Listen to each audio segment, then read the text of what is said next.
चलो स्टार्ट करते हैं। तो थोड़े से मैं कुछ आपको रूल्स बताता हूँ, like how we are going to proceed, है ना। तो मैं पॉइंट्स लिखूंगा, कुछ आपको बोलूंगा। आपको क्या करना है, what you have to do is you have to just keep writing. ठीक है, मतलब पूरी की पूरी जो एम लक्ष्मीकांत की किताब है, इस किताब को हमें पूरे अच्छे तरीके से कवर करना है। और है ना, we will try to cover the the book. आपके लगभग 70-80 पेज के नोट्स बनेंगे। नोट्स कैसे बनाने हैं आप देख लो कि आप नोट्स ऐसा कोई बड़े रजिस्टर में मत बनाना। It's better if you go with the A4 size pages, जो प्लेन पेजेस होते हैं। मान लो ये आपका पेज है, तो यहाँ पे आपको क्या करना है, what you have to do is ऐसा बीच में लाइन खींचो, ऐसा कर सकते हो। और शॉर्ट में चीजों को नोट करना है। ठीक है, शॉर्ट में आपको देखना है कि ऐसा नहीं हो कि हम, मतलब आपको ये याद रखना है कि किताब आपके पास है। मतलब अगर किताब, एक एग्जांपल लेकर चलते हैं, like if book is of 300 pages, तो ऐसा नहीं कि हमारे नोट्स 400 पेजेस के हों, तो नोट्स का कोई पर्पस नहीं है। नोट्स का पर्पस क्या होता है कि एकदम चीजों को बढ़िया तरीके से इजीली आप रिवाइज कर सको। अगर आप कोई चीज रिफर करना चाहते हो, if you have to refer something, तो आपको वो you just have to like open the book. आपके सामने बुक है, बुक से आप ओपन करके अपना स्टडी कर सकते हो। So no need to you know to write everything. दूसरी चीज क्या है, जो जो इम्पोर्टेंट एस्पेक्ट है, कि जो चीजें आपको पता होना चाहिए, जो चीजें लाइक फॉर द बुक, है ना, related to book you should know, जहां से क्वेश्चंस पूछे जा सकते हैं, वो हर एक aspect I am going to tell you. You have to just write it down, है ना। मेरे साथ वो साइनॉप्सिस आपको बनाना है, ये आपको याद रखना है। फिर भी जो जो चैप्टर्स हम कवर करेंगे, उन उन चैप्टर्स को अपने बुक से ओपन करना और उसको रीड करना। ठीक है, again I am स्टेटिंग this thing कि बुक रीडिंग, मैं आपको ये तय नहीं कह रहा हूं कि जो कंटेंट मैं आपको कवर कराऊंगा उसके बाद आप बुक नहीं पढ़ो। बुक आपको हमेशा पढ़नी है फॉर रेफरेंस। ठीक है, बुक को एक बार, दो बार, 5 बार, 10 बार, जितना बार आपको लगे उतनी बार आपको बुक पढ़नी है। बट आपको बुक पढ़ने के बाद नोट्स नहीं बनाने हैं। वो मैं आपके लिए क्लास के जो नोट्स आपको किताब से जो एक कंटेंट एक्सट्रैक्ट करना है, वो सारा मैं आपके लिए कवर कर दूंगा। I hope it's clear. अगर it's clear, just type Y और then we can start. Notes बनाने का मैंने आपको तरीका बता दिया है कि you have to use A4 size pages. बीच में लाइन खींचो और शॉर्ट में नोट करो। ऐसा बहुत बड़ा बड़ा नहीं लिखना है, बहुत गैप बना के नहीं लिखना है। ठीक है, कंटेंट को बहुत ही प्रिसाइज शॉर्ट नोट्स होने चाहिए। शॉर्ट नोट्स होंगे, it will help you to in revision. ये चीज आपको ध्यान में रखनी है। ठीक है, अभी क्योंकि प्रीलिम्स है, तो थोड़ा सा मैं आपसे ये कहूंगा कि जो प्रीलिम्स है 16 जून तक, तो उस बीच में क्लास की फ्रीक्वेंसी थोड़ी सी कम होगी। प्रीलिम्स के बाद जो है क्लास की फ्रीक्वेंसी आपकी इंक्रीज हो जाएगी। ठीक है, it is going to increase. Why? Because ये हमें भी थोड़ा सा यही टाइम मिलता है, प्रीलिम्स से थोड़ा बहुत टाइम जो है मिल पाता है। फिर प्रीलिम्स के बाद जो क्लास की फ्रीक्वेंसी बढ़ जाएगी। दिसंबर तक जितनी किताबें लिखी हुई हैं डिस्क्रिप्शन बॉक्स में, हर एक किताब आपकी कवर होगी। जैसे अगर आप एम लक्ष्मीकांत अगर आपने अच्छे समय कवर कर लिया, तो आपको पॉलिटी कहीं से पढ़ने की जरूरत नहीं है।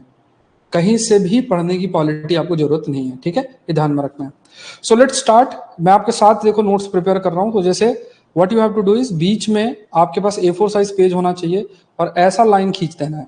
ठीक है, इस टाइप से यू हैव टू, है ना, अगर ऐसा करके A4 साइज में आपके ऐसे नोट्स, ऐसे लाइन खींच देनी है। ठीक है, फिर आपको कैसे करना है, you what you have to do is ऐसे हेडिंग डालनी है। लाइक फर्स्ट चैप्टर जो हम लोग अभी डिस्कस करेंगे, दिस चैप्टर इज हिस्टोरिकल। मेरी राइटिंग समझ में आ रही होगी तो मुझे बता देना। ठीक है, ये थोड़ा सा मैं आपको करके दिखा रहा हूँ। ठीक है, हिस्टोरिकल बैकग्राउंड, ये एक टॉपिक है, बहुत ही फेवरेट टॉपिक है यूपीएससी का। और इसमें कुछ सर्टेन पॉइंट्स हैं जो हमेशा से ये लोग पूछते हैं। मेरी राइटिंग आई होप समझ में आ रही होगी तो मुझे बता देना। तो यहाँ पे आपको पहला हेडिंग क्या डालनी है, दैट इज हिस्टोरिकल अंडरपिनिंग। ठीक है, अब इसमें हर एक चीज कॉपी नहीं करनी है ना, हर एक चीज कॉपी, जो जो पॉइंट्स मैं आपको बताऊंगा उन्हीं उन्हीं पॉइंट्स को लिखना है। ठीक है, फिर एक बार जब चैप्टर पूरा हो जाएगा, उसके बाद आप चाहो तो इस किताब को, इस चैप्टर को अपने हिसाब से रीड करना। आपको एक बार रीड करना, 2 बार रीड करना, 3 बार रीड करना, जितनी बार आप चाहो उतनी बार रीड करो। हाँ, आई होप यहाँ तक क्लियर है सभी को। तो पहला लिखो, पहला पॉइंट आपका क्या है इसमें, write down, with independence, with independence came the need for, writing समझ में आ रही है, दिख रही है? With independence came the need for constitution, ठीक है, एंड फिर लिखो suggested by M.N. Roy, suggested by M.N. Roy in 1934, a constituent assembly was formed। एक बार लिखते जाओ साथ साथ में, एक आदत आपको बन जाएगी, ठीक है, फिर मैं आपको एक्सप्लेन भी करूंगा। Assembly was found for this purpose, मैं एक्सप्लेन भी करूंगा, for this purpose in 1946 on January 26, 1950 the constitution came into being। ठीक है, तो यहाँ पे आपको क्या देखना है, ठीक है। तो हिस्टोरिकल बैकग्राउंड में हम लोग जो डिस्कशन कर रहे हैं, like the thing that we are discussing is constitute, है ना। तो हिस्टोरिकल बैकग्राउंड पहली चीज क्या है, दिस इज हिस्टोरिकल बैकग्राउंड। अब हिस्टोरिकल बैकग्राउंड में आपको क्या ध्यान में रखना है कि इस चीज के लिए जो सजेस्ट किया था संविधान के कंटेक्स्ट में, जो सजेशन आया था वो किसके द्वारा आया था, M.N. रॉय के द्वारा। कब? 1934 में। और फिर कॉन्स्टिट्यूट असेंबली का फॉर्मेशन हुआ था। कॉन्स्टिट्यूट असेंबली जो फॉर्म हुई थी उसको आगे हम और भी डिस्कशन करेंगे, टॉपिक आएगा। कॉन्स्टिट्यूट असेंबली में डिस्कस करना सारी चीजें संविधान के बनने और इन सब से रिलेटेड। तो ये इस पर्पस के लिए फॉर्म की गई थी कॉन्स्टिट्यूएंट असेंबली 1946 में, 1946 the constitute assembly was formed. और जनवरी 26, 1950 कॉन्स्टिट्यूशन जो है वो आपका फोर्स में आया, ठीक है।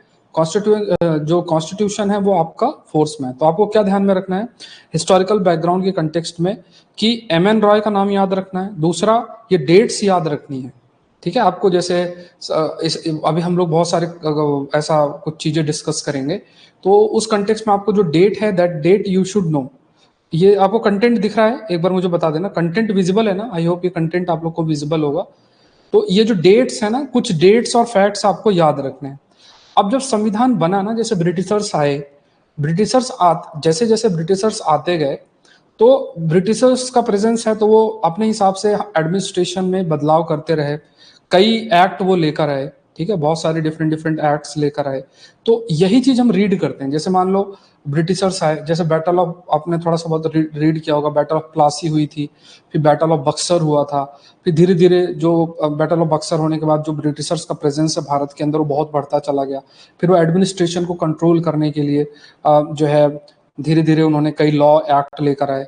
इसके फिर वहाँ का जो पार्लियामेंट है ब्रिटेन का, वो भी धीरे धीरे जो है कंट्रोल उसने भी स्टैब्लिश करना स्टार्ट कर दिया, ठीक है। तो हम इसी चीज को इस चैप्टर के अंदर यही चीज हम लोग पढ़ते हैं कि अलग अलग समय में कौन कौन से एक्ट आए, ठीक है। हिस्टोरिकल बैकग्राउंड में जब हम chapter when we read about it, तो in historical background we generally read कि जो डिफरेंट डिफरेंट एक्ट्स आए थे वो कौन कौन से थे और उनके क्या क्या प्रावधान थे। इंपॉर्टेंट जो प्रावधान है, मतलब पूरी सारी चीजें नहीं कवर करनी, जो मतलब इसमें तो पूरे जो एक्ट है उसके बारे में बहुत डिटेल में मेंशन्ड है। मैं आपको इंपॉर्टेंट पॉइंट्स आपको बताऊंगा जो जहां से क्वेश्चंस ज्यादातर पूछे गए हैं। बाकी आपको अगर पूरे पॉइंट्स याद करने हैं, देखने हैं, तो बुक से आप लोग डायरेक्टली देख लेना, ठीक है। तो यहाँ पे आपको जो पॉइंट्स मैं आपको बताऊं उसको बिल्कुल याद रखना। तो पहला जो एक्ट आपका आया था, यहाँ पे राइट डाउन, ठीक है। जो फर्स्ट आपका एक्ट आया था, फर्स्ट जो इसमें एक्ट आया था वो कौन था? वो था रेगुलेटिंग एक्ट ऑफ 1773, ठीक है। सबसे पहला एक्ट आया था जो कि कब आया था? रेगुलेटिंग एक्ट ऑफ 1773, ठीक है। ये एक्ट आपका आया था। तो इसे कंसीडर किया जाता है दैट इट वॉज अच्छा, आप में से कई लोग ये मत सोचना कि जो मैं बोल रहा हूं उसको आप बुक में अंडरलाइन कर लो, ये सब गलती नहीं करनी। ये स्मार्टनेस, ये सारी स्मार्टनेस नहीं दिखानी है। मेरे साथ साथ में साइनॉप्सिस बनाओ, अभी एक हैबिट बनाओ, फिर हम धीरे धीरे स्पीड इंक्रीज करेंगे। थोड़ा सा आपका आदत बन जाए। क्योंकि देखो एक चीज मैं हमेशा आपको बताता हूँ कि ये जो नोट्स आपके होंगे ना, ये नोट्स ही फाइनली आपके काम आएंगे। ये जो नोट्स हम लोग प्रिपेयर कर रहे हैं साथ साथ में, ये नोट्स ही फाइनली आपके काम आएंगे। ये हमेशा मन के अंदर रखना है, ठीक है। सभी लोग लिख रहे हो, एक बार मुझे वाइट टाइप करके बता दो। Everyone, everyone, all of you are writing और नॉट, एक बार बता दो सभी लोग। वॉइस मेरी सब साफ आ रही है? कोई दिक्कत तो नहीं है वॉइस में?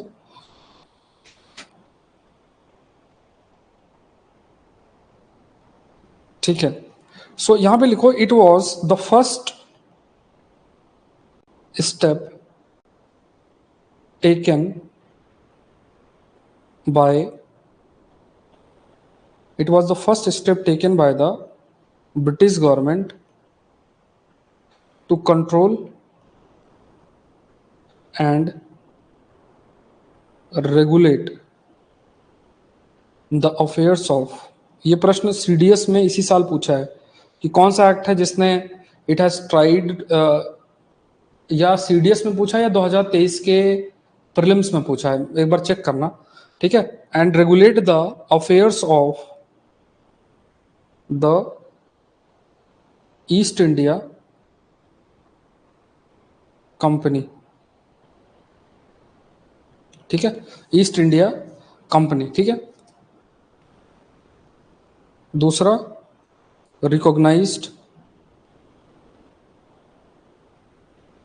Political and administrative functions,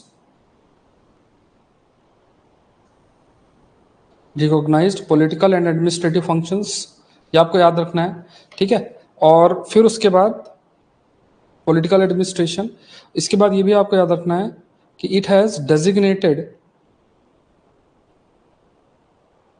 designated governor of Bengal, governor of Bengal as governor general of Bengal, as governor general of Bengal, ठीक है। तो ये आपको याद रखना है, ठीक है। तो यहाँ पे आपको याद रखना है कि ये जो एक्ट है, इस एक्ट ने पॉलिटिकल और एडमिनिस्ट्रेशन फंक्शन है उसको रिकॉग्नाइज किया। पहली चीज है जिसके माध्यम से जो ब्रिटिश सरकार थी उसने ईस्ट इंडिया कंपनी के कार्यों को रेगुलेट किया। फिर जो गवर्नर बंगाल का तो गवर्नर था, उसे गवर्नर जनरल ऑफ बंगाल जो है बनाया गया। और ऐसे पहले जो गवर्नर जनरल ऑफ बंगाल थे, फर्स्ट कौन थे? वो है वैरन हेस्टिंग, वैरन हेस्टिंग। लिख लिया सभी ने? एक बार नोट कर लो सभी लोग।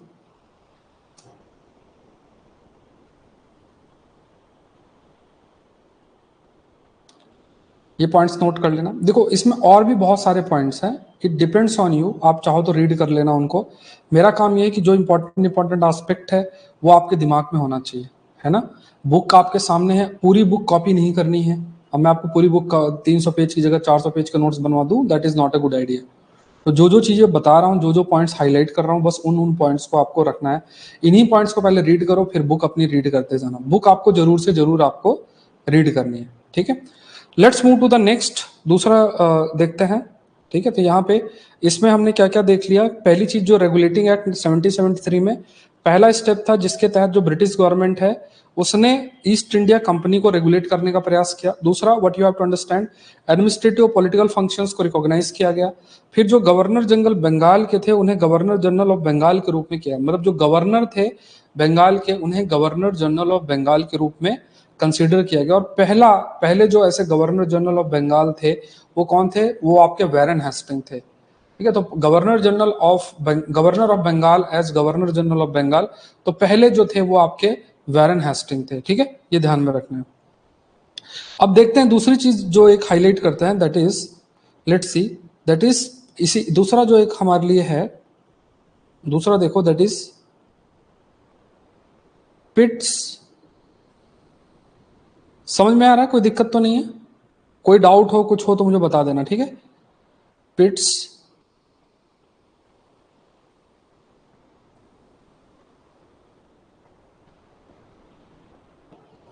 पिट्स India act of 1784, east India act of 1784। इसमें देखो इंपॉर्टेंट पॉइंट है, ठीक है। तो पहले लिखो also known as act of settlement, ठीक है। Also known as act of settlement, इसको एक और नाम से जाना जाता है, that is the act of settlement. It is also known as act of settlement, ठीक है। तो ये इसे हम क्या है, इसे it is also consider to be the act of settlement के रूप में है। दूसरा इसका इंटरेस्टिंग चीज क्या है, ये बेसिकली डिस्टिंग्विश करता है, डिस्टिंग्विश्ड between the commercial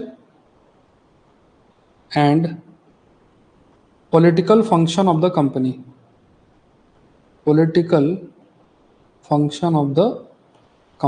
ये इसका इंटरेस्टिंग सबसे इंपॉर्टेंट चीज है, ऑफ द कंपनी।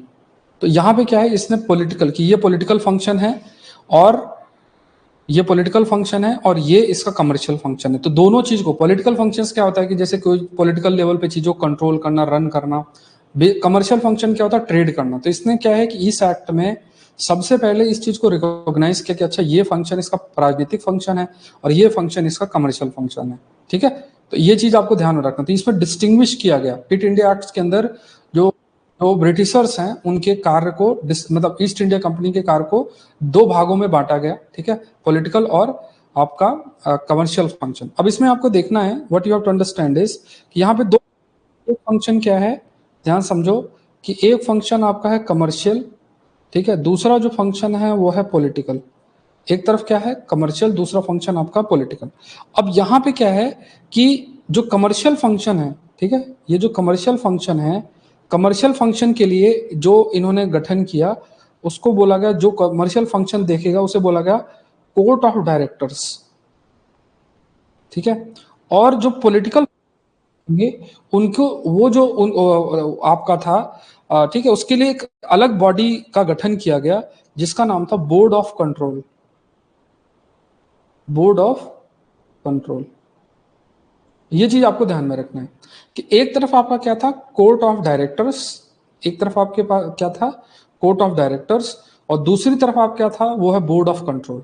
तो बोला गया कि देखो व्यापार का जो फंक्शन है और एक राजनीतिक फंक्शन है, दोनों को गवर्न करने के लिए पहले जो एक बॉडी इनकी थी उसको दो भागों में बांटा गया। First is commercial function to be seen, या जो कमर्शियल फंक्शन है that has to be seen by court of directors, और जो राजनीतिक फंक्शन है that has to be seen by the board of control, ठीक है। ये चीज जो है पहली बार आपका इंट्रोड्यूस किया गया, और यही ये जो प्रावधान है, आप ये मानो कि ये जो तरीका है, इसी तरीके में कहा गया कि पहली बार ये जो तरीका है इसमें जो कहा गया कि पहली बार देयर हैज बीन मतलब एक तरीके से a system of double government, the system of double government वो आपका स्टैब्लिश्ड हो गया। समझ में आया?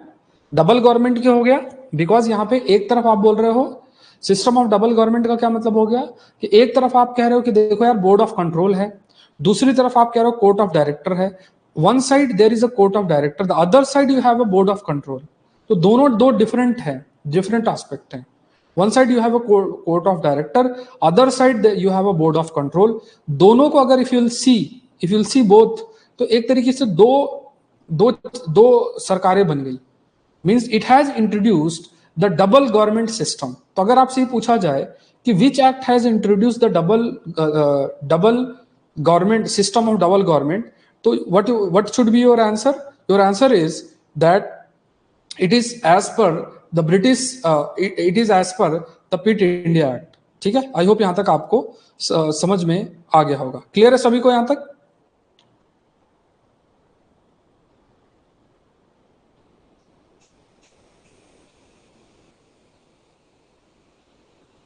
वाई टाइप कर देना सभी लोग, ठीक है। दूसरा एक इंटरेस्टिंग चीज जो हमें इस एक्ट के बारे में देखना है वो क्या है कि यहाँ पे जो टेरिटरी हैं, जो कंपनी टेरिटरीज हैं इन इंडिया,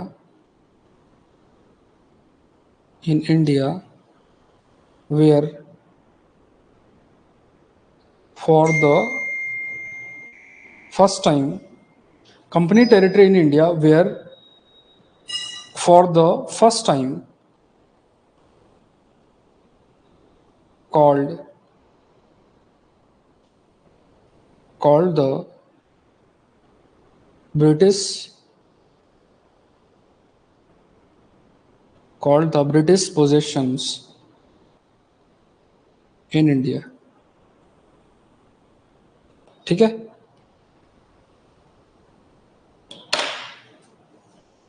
ये नोट कर लो। आ रहा है, मजा आ रहा है? ठीक है, अब देखना इतना अच्छा मैं आपको बता रहा हूं, जब ऐसे नोट्स बने होंगे ना, टॉपर्स आप देख लो, सबके इंटरव्यू देख लो, सब लोग जिन्होंने भी टॉप किया है, पहला अटेम्प्ट में एग्जाम निकाला है, सबने अपने नोट्स बना रखे हैं, एक एक पेज के नोट्स बना रखे हैं इस टाइप से। बहुत चीजें याद नहीं रहती हैं, उस एग्जाम के दिन के लिए आपको अपने आप को तैयार करना है। ठीक है, और और आपका जब ये साइनॉप्सिस पूरा बना होगा ना, इतना कॉन्फिडेंस आएगा, मैं आपको गारंटी दे रहा हूँ, इतना कॉन्फिडेंस आएगा कि आपको रहेगा यार मैंने किताब पढ़ी हुई है, मेरा किताब यहाँ इधर उधर के कोचिंग के इधर उधर कचड़े जो नोट्स होते हैं ना, या क्लास रुक रही है बीच में, एक बार मुझे बता दो, क्लास रुक रही है क्या बीच में? बिकॉज बाहर बहुत ज्यादा मौसम खराब है, तो ऐसा तो कुछ नहीं है, क्लास तो नहीं रुक रही है। Is it fine? क्लास तो नहीं रुक रही है? क्लियर मेरा कंटेंट आपको दिख रहा है? एक बार मुझे बता दो। हाँ आप लोग, हाँ अगर मेरे पार्ट में कोई दिक्कत होगी तो वो सबके लिए होगी, और आपके पार्ट में कुछ होगा तो फिर आपके पार्ट में है। ठीक है, आप में से अगर लैपटॉप में क्लासेस हैं तो, और एक चीज मैं और चाहूंगा कि आप एक बार अगर छोटा सा आप क्लास कर रहे हो तो एक वीडियो मुझे जरूर से भेजो। ठीक है, तो शॉर्ट में से क्लास करते हुए वो नंबर आपको है ना, नंबर है आपके पास, उस नंबर पे आप लोग वीडियो एक भेज देना जो क्लास करते हुए। ठीक है, तो हमारे लिए भी एक मोटिवेशन टाइप रहता है। और दूसरी चीज क्या है कि आपको what you have to do is, laptop में अगर आप क्लास नहीं देख पा रहे हो तो मुझे बताना, सौरभ पांडे UPSC.com में जाओ, उसमें लॉगिन बटन है, वहां पे लॉगिन करके और ज्वाइन कर लो। ठीक है, तो वो आप ध्यान रखना। चलो नेक्स्ट देख लेते हैं, let's move to the next, है ना। अब आपको थोड़ा सा नेक्स्ट देख लेते हैं, बस आपको बहुत बढ़िया तरीके से चीजें कवर होंगी, आप जो जो कराऊं उसको करते जाना। ठीक है, चलो शुरू करते हैं। नेक्स्ट आप लिखो चार्टर एक्ट ऑफ, नेक्स्ट लिखो that is charter charter act of 1833। ठीक है, चार्टर एक्ट ऑफ 1833 ये आपका है। ठीक है, तो ये पहली चीज इसमें लिखा गया, final step towards centralisation, final step towards centralisation in British India.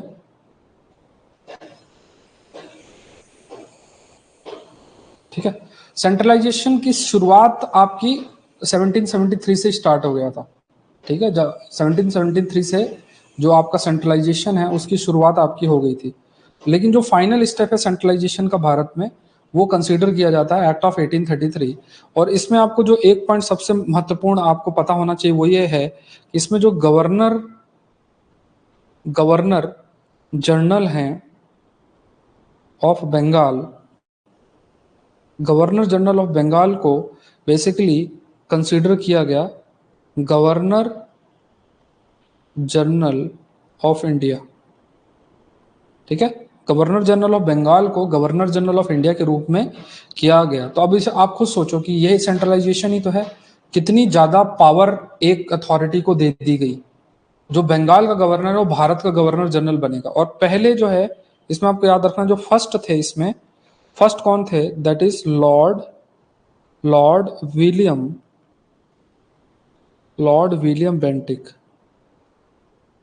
ठीक है, लॉर्ड विलियम बेंटिक जो थे वो आपके पहले थे इसमें। ठीक है, तो फर्स्ट जो लॉर्ड विलियम बेंटिक इसमें क्या थे? फर्स्ट आपके आपके फर्स्ट इसमें आप कंसिडर कर सकते हो लॉर्ड विलियम बेंटिक। तो ये फैक्ट, ये पॉइंट आपको इसके अंदर ध्यान में रखना है। नेक्स्ट देखते हैं। देखो जो जो पॉइंट्स मैं आपको बताऊं ना, बाकी बहुत सारे पॉइंट्स आपकी किताब में लिखे हुए हैं।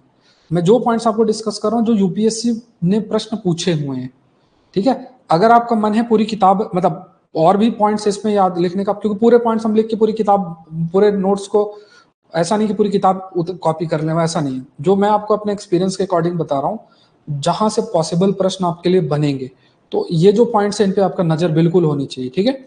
चलो नेक्स्ट देखते हैं। नेक्स्ट आपका है दैट इज, नेक्स्ट देख लेते हैं। नेक्स्ट आपका है that is charter act of 1853, ठीक है। चार्टर एक्ट ऑफ 1853, ठीक है। चार्टर एक्ट ऑफ 1853, इसमें कुछ पॉइंट्स आपको ध्यान में रखना है। पहली चीज इसमें लिखो, इट सेपरेटेड, इसमें क्या होता है, it separated for the first time, for the first time the legislative and executive function of governor general of India, ठीक है। तो इसमें आप क्या कंक्लूड कर सकते हो कि इस एक्ट में जो इंटरेस्टिंग चीज आपको क्या देखनी है, वो ये है कि इस एक्ट के अंदर, इसमें अगर आपको दिख रहा हो तो यहाँ पे आपके गवर्नर जनरल है, ठीक है। ये क्या है, आपके गवर्नर जनरल इंडिया के, गवर्नर जनरल है भारत के। इनके फंक्शंस को डिवाइड किया गया, इनके जो फंक्शन हैं उस फंक्शन को दो भागों में बांटा गया। एक फंक्शन जो इसका रखा गया दैट इज लेजिस्लेटिव, और दूसरी फंक्शन जो इसका रखा गया वो एग्जीक्यूटिव, ठीक है। एक तरफ आपका क्या रखा गया, ये थोड़ा कलर ज़्यादा हो रहा है वैसे, ठीक है, दिख रहा होगा आप लोग को, लेजिस्लेटिव है, और दूसरी तरफ जो फंक्शन आ गया वो आपका एग्जीक्यूटिव जो है आपका रखा गया। अब इसमें बहुत डिटेल में नहीं जाना, मैं आपको बता दूं कि क्योंकि आप उतना याद नहीं रहेगा, मैं आपको ये बता दूं कि इतने आपके 6 लोग उसमें थे, 10 लोग उसमें थे, मतलब इस सब कंटेंट में इतना कंपैरिजन आपको जो है नहीं करना है। आपको ये बस याद रखना है कि लेजिस्लेटिव फंक्शन क्या होता है, एग्जीक्यूटिव फंक्शन क्या होता है, आज के समय में लेजिस्लेचर का काम क्या होता है, लॉ टाइप बनाना। तो ये क्या है, ये जो लेजिस्लेटिव फंक्शन था, ये एक्ट करता था एज मिनी पार्लियामेंट, ठीक है। मिनी पार्लियामेंट का काम करता था, क्योंकि लेजिस्लेचर का काम क्या होता है, लॉ बनाने का काम आपका रहता है। तो यहाँ पे क्या है कि पहली बार आप ये याद रखना कि लेजिस्लेचर जो चीजें हैं, आपको अगर आपसे कोई पूछे कि फर्स्ट टाइम लेजिस्लेटिव जो फंक्शन है वो किसने इंट्रोड्यूस किया, तो ये एक्ट आपको याद रखना है कि 1853 का जो एक्ट है उसने पहली बार लेजिस्लेटिव फंक्शन को इंट्रोड्यूस किया, ठीक है। लेजिस्लेटिव फंक्शन किसने इंट्रोड्यूस किया, तो लेजिस्लेटिव फंक्शन बेसिकली जो है वो आपका चार्टर एक्ट ऑफ 1853 जो है उसने आपका इंट्रोड्यूस किया, ठीक है। दूसरा इसमें और इंटरेस्टिंग चीज, जो इसमें और इंटरेस्टिंग चीज ऐड की गई वो क्या है, वो ये है कि इसने एक और चीज इंट्रोड्यूस किया that is introduced, it also introduced open competition, ठीक है। It also introduced open competition, it also introduced open competition of selection and recruitment of civil servants, of civil servant, ठीक है। सिविल सर्वेंट है, और इसमें आपको क्या याद रखना है कि 1850 इसी के तहत 1854 में आपकी एक कमेटी का गठन किया गया था, मैकॉले कमेटी। मैकॉले जो कमेटी है ये आपका was appointed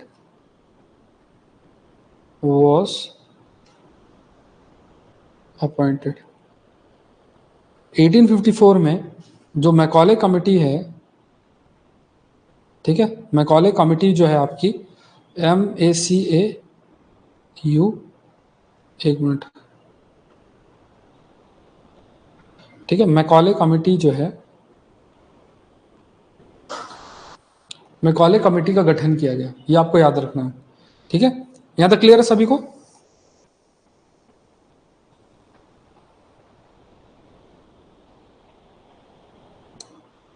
ठीक है, दूसरी एक पॉइंट और भी याद रखना है, और यहां पे एक पॉइंट और आपको ये भी याद रखना है,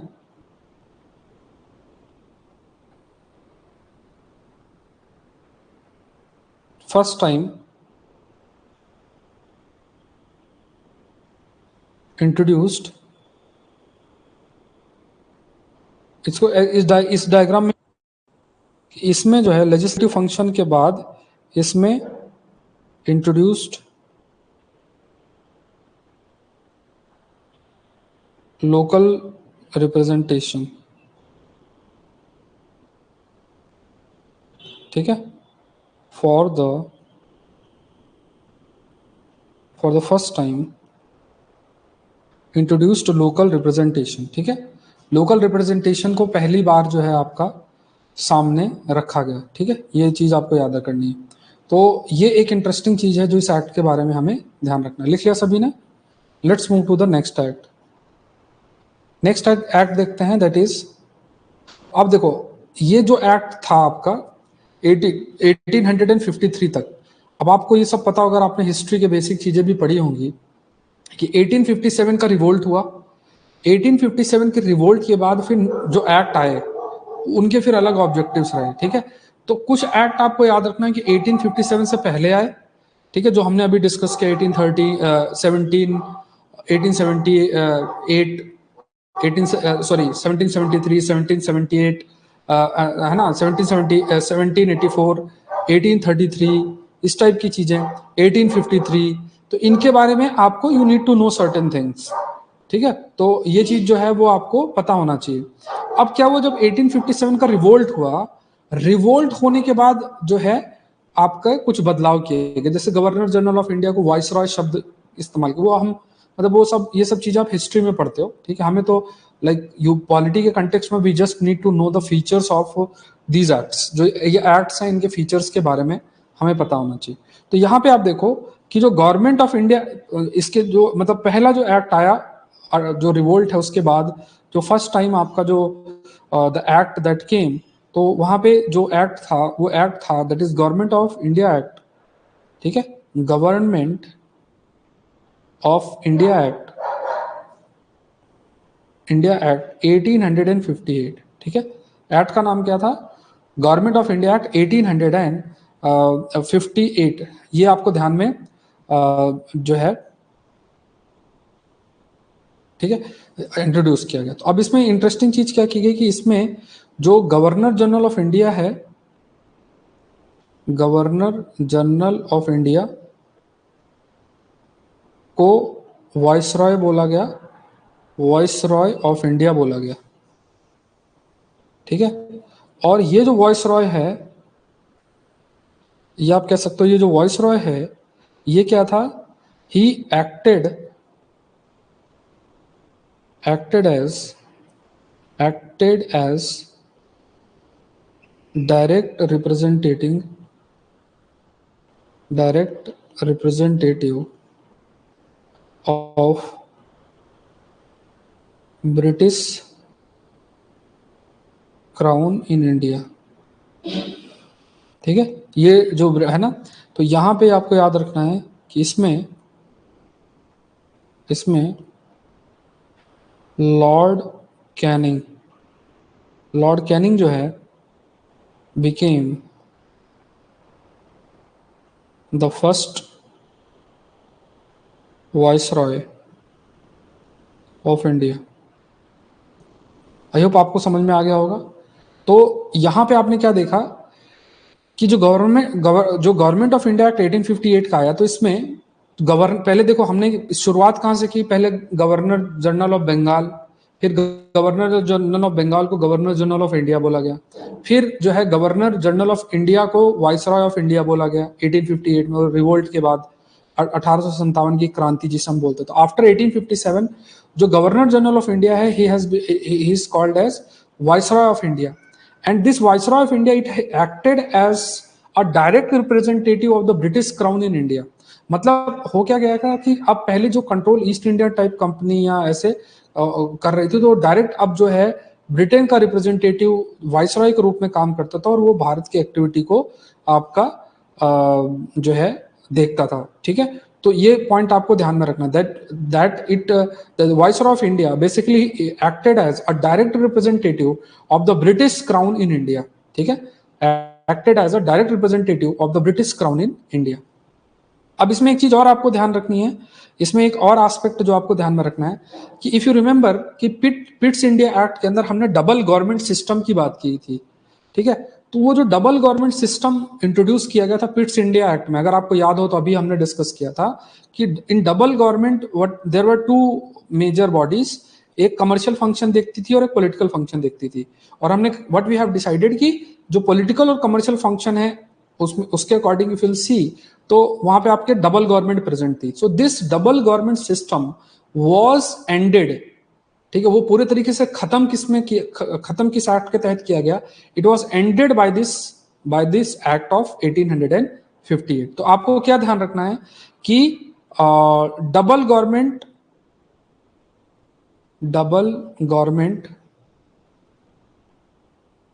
system introduced by Pitt's Act was ended by, ठीक है, ended by this act। ठीक है, तो मतलब आई होप यहां तक आपको समझ में आएगा। देखो एक चीज बता देता हूं, अभी आलस आ सकता है, अभी आपको मन में आ सकता है अरे यार बहुत चीजें स्लो हो रही हैं, मेरे लिए भी बहुत मेहनत का काम है, मैं आपको फिर कह रहा हूं, but as a student also, as a aspirant also, I have realised this part कि हमारी पूरी प्रिपरेशन में जो एक बहुत बड़ा रीजन होता है हमारे फेलियर का, वो ये होता है कि हम मल्टीपल सोर्सेस पढ़ते रहते हैं, जो ऑथेंटिक सोर्स जहां से पढ़ना चाहिए उसको पढ़ते नहीं है, हमारे पास उसके प्रॉपर नोट्स नहीं होते हैं, और हम इधर उधर अपना जो है समय खराब करते रहते हैं। मेरा ऑब्जेक्टिव ये है कि भले 10 बच्चे हों, 15 बच्चे हों, 20 बच्चे हों, बट उनको जो है ये जो किताबें पढ़ने की आदत है इसको डेवलप करना पड़ेगा, एक अच्छा कंटेंट आपको मिले और आप इन्हीं सोर्सेस को बार बार पढ़ो। ठीक है, ये चीज आपको देखना है। आई होप आप लोग इस चीज को समझ पा रहे हैं। यहाँ तक समझ में आ रहा है? एक बार बता दो जो लोग भी प्रेजेंट हैं, आई होप आप लोग को समझ में आ रहा होगा। थोड़ा वाई बीच बीच में टाइप करते रहा करो ना, क्योंकि आप मुझे देख सकते हो, मैं आपको नहीं देख सकता हूँ। ठीक है, तो आपका कमेंट ही लाइक आप मेरे लिए हेल्पफुल होता है, मुझे पता चलता है कि आप अभी सोए नहीं हो, अभी आप जागे हो। ठीक है, तो वाई टाइप कर दिया करो, ज्यादा कुछ नहीं, वाई टाइप कर दिया करो। ठीक है, और मैं आपको कह रहा हूं कि है ना, जिस तरीके से हम ये कंटेंट कवर करेंगे, अब इसमें मैं कुछ चीजें आपको होमवर्क भी दूंगा, अभी तो नहीं, अभी तो आप जो चैप्टर आज मैं कराऊंगा, पहले हिस्टोरिकल बैकग्राउंड वाले सारे चैप्टर्स में आपको आज सारा हम लोग कवर करेंगे, चाहे जितना भी टाइम लगे। तो आज हम ये चैप्टर को खत्म करेंगे जो हिस्टोरिकल बैकग्राउंड है, फिर इस चैप्टर को आज आप रीड करना। ठीक है, मैं करा दिया, उसके बाद पहले अपने नोट्स रीड करना, फिर किताब के इस चैप्टर को रीड करना। ठीक है, उसके बाद क्या कर सकते हो, अगर आप जो है प्रीवियस ईयर किताब खरीद लेना, जो क्वेश्चन बैंक वाली किताब है, उससे हिस्टोरिकल बैकग्राउंड के क्वेश्चंस देखना, आपका एक भी क्वेश्चन नहीं छूटेगा। आप चाहे देख लेना, जो कंटेंट मैंने आपको बताया ना, उससे एक भी क्वेश्चन आपका नहीं छूटेगा, चाहे तो आप चेक कर लेना। अब आपको देखो फिर क्या करना है कि आपको क्या करना है कि धीरे धीरे जैसे जैसे हम लोग के चैप्टर्स बढ़ेंगे, मतलब चीजें होंगी, तो मैं आपको कुछ होमवर्क्स दूंगा, आपको मैं बोलूंगा शेड्यूल याद करो, ये वाले अमेंडमेंट याद करो, ये वाले आर्टिकल्स याद करो, इस टाइप की चीजें मैं आपको मार्क कर करके दूंगा, उसको आप साथ साथ में अपना करते जाना। ठीक है, हम लोग टारगेट बेस्ड अप्रोच रखेंगे। ठीक है, टारगेट बेस्ड अप्रोच का मतलब ये हो गया कि आई विल टेल यू कि हमें इस किताब को मेहनत करके इस तारीख तक खत्म करनी है, तो वो चीजें मैं आपसे पूरा शेयर करूंगा, तो हम लोग उस किताब को उस समय तक खत्म कर लेंगे। वैसे हमारा डेडलाइन दिसंबर है, दिसंबर तक इतनी सारी की सारी किताबें जो है हमारी कवर हो जाएंगी। और आपको मैंने क्या कहा कि ये जो पूरा आप जब पॉलिटी के सारा जैसे लक्ष्मीकांत का जिस सारे चैप्टर जब हम कवर कर लेंगे, तो फिर उसके बाद आप मानो कि आपको कहीं से कोई पॉलिटी पढ़ने की जरूरत नहीं, किसी टीचर से पढ़ने की जरूरत नहीं है, आपको कहीं कोई नोट्स की तरफ भागने की जरूरत नहीं है, आपको सिर्फ न्यूज़पेपर से जो कंटेंट में करंट अफेयर में कवर कराता हूं उसको बस ऐड ऑन करने की जरूरत पड़ेगी। ठीक है, स्टैटिक का क्वालिटी आपको इससे ज्यादा कहीं से करने की जरूरत नहीं है। इसके बाद एक और लक्ष्मीकांत की किताब मैं आपके लिए कवर करूंगा, गवर्नेंस इन इंडिया। तो गवर्नेंस इन इंडिया भी मैं आपको कवर कराऊंगा, और वो गवर्नेंस इन इंडिया से आपको जो गवर्नेंस पार्ट है वो हो जाएगा। ठीक है, दैट विल कवर।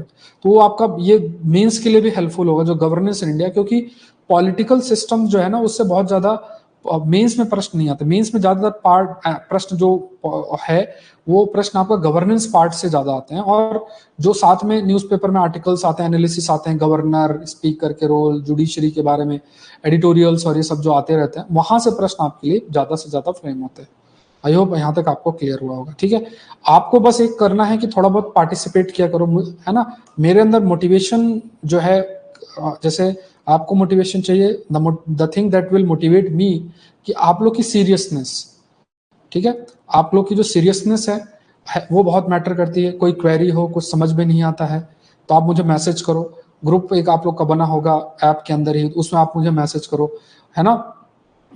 अगर आपको मुझसे बात करनी है, you can do that also, है ना। एक एक पुश करना की टेंडेंसी आपकी होनी चाहिए। ऐसा नहीं है कि हमने क्लास किया और नहीं समझ में आया फिर भी चीजें करते जा रहे हैं। I don't want that. आपको समझ में नहीं आया, लेट मी नो। आप एक बार दो बार जितनी बार आप पूछना चाहो पूछो। नोट्स बनाने से भागना नहीं है। आलस आए, आपका थॉट प्रोसेस आपको रोके, बहुत चीजें आएंगी, क्योंकि बहुत लंबा प्रोसेस है। ये छोटा प्रोसेस नहीं है, इट्स अ बिग थिंग। ये लंबा प्रोसेस, ये लंबा चलेगा, दिसंबर तक का समय बहुत होता है। तो वो समय में आप लोग टूटोगे। आपका दिमाग आपको रोकेगा। आपका दिमाग कहेगा अरे यार मैं इस शॉर्टकट देख लेता हूं, मैं अरे यार मैं ये वीडियो देख लेता हूं, ऐसा आपका मन कहेगा, शॉर्टकट ढूंढेगा। बट टूटना मत। ठीक है, आई ऑल्दो आई नो कि अगर 100 बच्चे हैं तो जो है बहुत सारे लोग, बहुत सारे मतलब आप मानो कि 25-30 लोग जो है वो कुछ ना कुछ सोच के शॉर्टकट की तरफ जाने का प्रयास करेंगे। बट मैं ये चाहता हूं कि एक भी बच्चा ऐसा सोचे ना, क्योंकि बाद में जब प्रीलिम्स का एग्जाम आएगा, मेंस का एग्जाम आएगा, तो यही जो छोटे छोटे नोट्स जो आपको नोट्स बनवा रहा हूं ना, यही नोट्स आपको काम आएंगे। और यही नोट्स आप जो खुद से लिखोगे ना, ये बहुत आपको हेल्प करेंगे। आप देखना, मतलब अल्टीमेट हेल्प करेंगे। आपको जो कॉन्फिडेंस है ना बहुत बूस्ट हो जाएगा जब आपकी किताब आपके हाथ में होगी। और यूपीएससी ज्यादातर जो प्रश्न अगर स्टैटिक्स से बनाती है, या तो एनसीईआरटी से या इन किताबों से बनाती है, और अगर उसे बहुत ज्यादा डायनेमिक होता है तो न्यूज़पेपर से बनाती है। बस ये फॉर्मूला यूपीएससी फॉलो कर रही है। और ना अब दिक्कत क्या होती है, ना हम ऑथेंटिक सोर्स पढ़ते हैं और ना ही हम जो है उसको पढ़ते हैं, न्यूज़पेपर चीजों वालों को करंट अफेयर्स वाला पार्ट है वो करते हैं। इस वजह से दिक्कत होती है। ठीक है, नहीं वो करंट अफेयर वाले कोर्स में देखो इस टाइप से पॉसिबल नहीं है। वहां पे मैं आपको नोट्स, वो आपको पीडीएफ जो है वो आपको अवेलेबल है, साथ साथ में नोट्स बनाओ। क्योंकि उसमें पॉइंट ये है कि वो इतना ज्यादा टॉपिक्स होता है, अगर लिख लिख के मैं करूंगा तो फिर टॉपिक्स का कवरेज बहुत रिड्यूस हो जाएगा। आप इस चीज को समझो। उसमें तो पीडीएफ आपको मिल रहा है, मैं एक्सप्लेन कर रहा हूँ, आप उसको फॉलो करो। करंट अफेयर्स में इस टॉपिक्स को जैसा किया जा रहा है ना वैसे ही फॉलो करो। उस पर पीडीएफ आपको दिया जा रहा है, उसको उसी तरीके से फॉलो करो। जैसे अगर आपको है ना, तो जैसे आपको ये इस टाइप के नोट्स आपको दिए जा रहे हैं, अब इसमें क्या दिक्कत है आपको। ये करंट अफेयर के नोट्स हैं जो अभी लास्ट क्लास में मैंने आपको पढ़ा रखा था। ठीक है, तो ये देखो ना, व्हाट इज एन एडी, और ये सब रेंज लैंड क्या है। अब ये नोट्स इतने अच्छे नोट्स है, इसमें इसका आपका शॉर्टकट देखो, हर चीज में मत ढूंढा करो। वो हर चीज में ढूंढोगे तो सही नहीं है। चलो, आप एक और पॉइंट्स देख लो। It created a new office, secretary of state. ठीक है, एक पॉइंट ये लिखो इसमें, इट क्रिएटेड, है ना, इट क्रिएटेड न्यू ऑफिस, नई ऑफिस बनाई इसने, वो है secretary of state, secretary of state for India. ठीक है, और इसका मेन ये क्या है, इसका अथॉरिटी क्या थी, अथॉरिटी ओवर इंडियन एडमिनिस्ट्रेशन। ठीक है, अथॉरिटी ओवर इंडियन एडमिनिस्ट्रेशन आप कह सकते हो। ये पूरा जो इंडियन एडमिनिस्ट्रेशन है वो आपका रहा। ठीक है, तो यहाँ पे आप नोट कर लो, यहाँ पे सब लोग।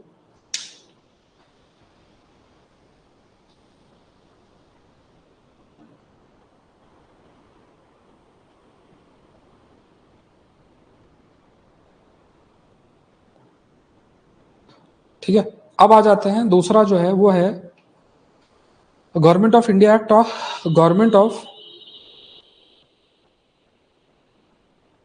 Government of India act 1861। ठीक है, इसमें ये आप याद रखना है। ये तो देखो, आप धीरे धीरे थोड़ा सा इवोल्यूशन थोड़ा समझो ना। इसमें देखो लेजिस्लेटिव, एग्जीक्यूटिव, फिर सेक्रेटरी ऑफ स्टेट, धीरे धीरे एक्ट्स में इंडिया का रिप्रेजेंटेशन इसमें धीरे धीरे आपका इंक्रीज जो है वो होने लग जाएगा। तो यहाँ पे आपको ये याद रखना है कि इसमें यहाँ पे क्या है, Indian Indians included in law making process. ठीक है, लॉ मेकिंग प्रोसेस में इंडियंस को इसमें इंक्लूड जो है किए गए। ठीक है, तो इसमें ये आपको ध्यान में रखना है ना। तो यहाँ पे ठीक है, तो यहाँ पे वायसरॉय टू अपॉइंट ठीक है, to appoint non official members. ठीक है, इंडियन एज, ठीक है, तो Indian as non official members. तो इसमें आप याद रखना कि viceroy to appoint Indians as non official members, non official members के रूप में आपका अपॉइंट जो है वो किया गया। ठीक है, ये आपको ध्यान में रखना है।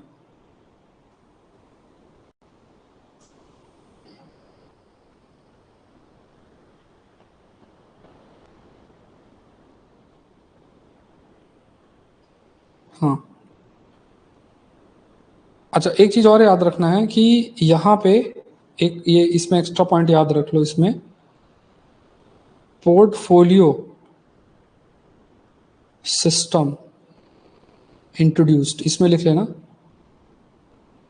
इन 1859 by Lord Canning. Portfolio system है ना, मतलब एक सर्टेन अगर कोई काम कर रहा है वो पर्सन जो है, जैसे आज के टाइम पे होता है ना पोर्टफोलियो की, ये एग्रीकल्चर वाले मिनिस्टर हैं, डिफेंस मिनिस्टर, इस टाइप से पोर्टफोलियो सिस्टम जो है वो डेवलप किया गया।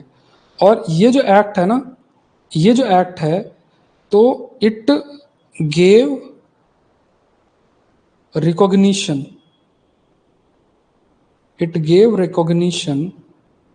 टू द पोर्टफोलियो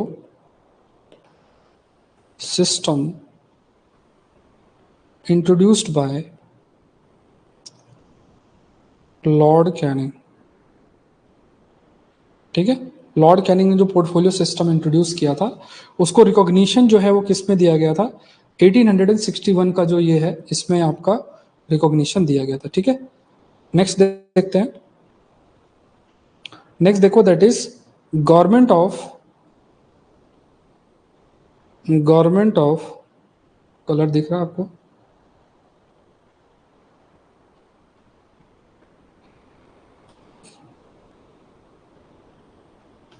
ठीक है, नेक्स्ट देखो, गवर्नमेंट ऑफ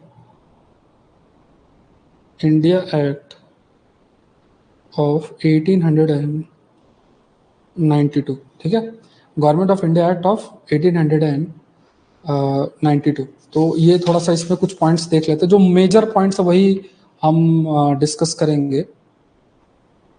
ठीक है, तो यहाँ पे याद रखना सबसे इंपॉर्टेंट पार्ट ये है, provided for the nomination of some official members,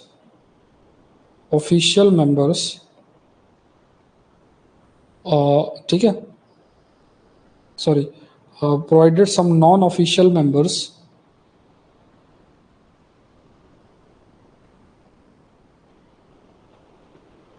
ठीक है, provided for nomination of some non official members of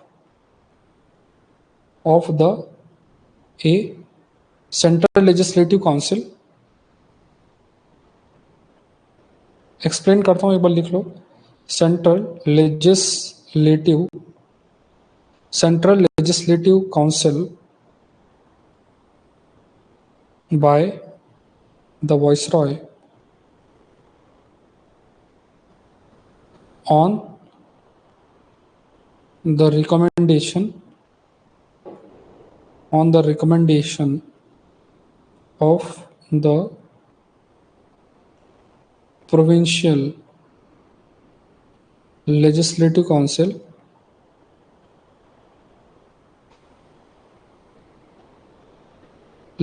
Council and the अच्छा, ये कोर्स है, थोड़ा सा बता देता हूँ कि all advance books for UPSC in one course. एक कोर्स के अंदर सारी किताबें हैं। जितना मेरा एक्सपीरियंस है 2024 के प्रीलिम्स के लिए जो चीज़ें मैंने रन की, उसमें से सबसे ज़रूरी चीज़ जो मुझे पता चली है वो एक यही है कि ज़्यादातर क्या है कि ऑथेंटिक सोर्स से पढ़ के नहीं रहते, कोई है ना, ऑथेंटिक सोर्स को पढ़ के नहीं रखता है, और ये एक बहुत बड़ी कमी है। अब इसलिए मैंने ये प्रयास किया। मेरे लिए भी ये चीज़ आसान नहीं है। आप एक टीचर के रूप में सोचोगे तो ये बहुत ज़्यादा एफ़र्ट का काम है, बहुत ज़्यादा एफ़र्ट का काम है, इतनी सारी किताबों को कवर एक एक करके करना। बट ये एक जिम्मेदारी मैंने इसलिए ली है कि अगले साल बच्चा ये ना कहे कि सर मैंने ये तो पढ़ा ही नहीं, मैंने ये किताब पढ़ी ही नहीं है। मुझे चाहिए कि जब मैं बोलूँ कि ये किताब आपने पढ़ ली तो आपका आंसर होना चाहिए यस, हाँ मैंने ये किताब कवर कर ली है।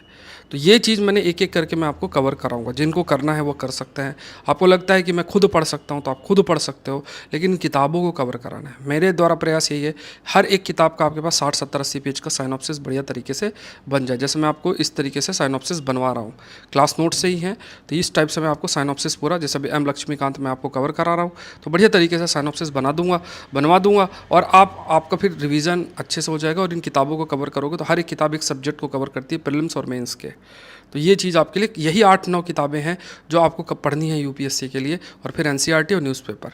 बहुत सीधा रास्ता। आप जब आप समझ जाओगे, जब आपका दिमाग आपको अलाउ कर देगा कि हाँ ये सीधा रास्ता है, इन चीज़ों को कवर कर लेना है, जिसकी किस्मत में होगा सिलेक्शन वो उसका दिमाग सुन लेगा इस चीज़ को कि है ना। और जनरली आप कह सकते हो कि जब हम कुछ और मान लो हमारी लाइफ में चीज़ें लिखी हैं, वो फिर इन चीज़ों को इग्नोर करता रहता है, समय बीतता चला जाता है। हम लोग ने भी अपने प्रिपरेशन के दौरान आप मानो ये मिस्टेक कर रखी है, तो ये आप लोग थोड़ा सा ध्यान रखें। Bengal chamber of commerce, Bengal chamber of commerce, ठीक है। तो ये आपको याद रखना है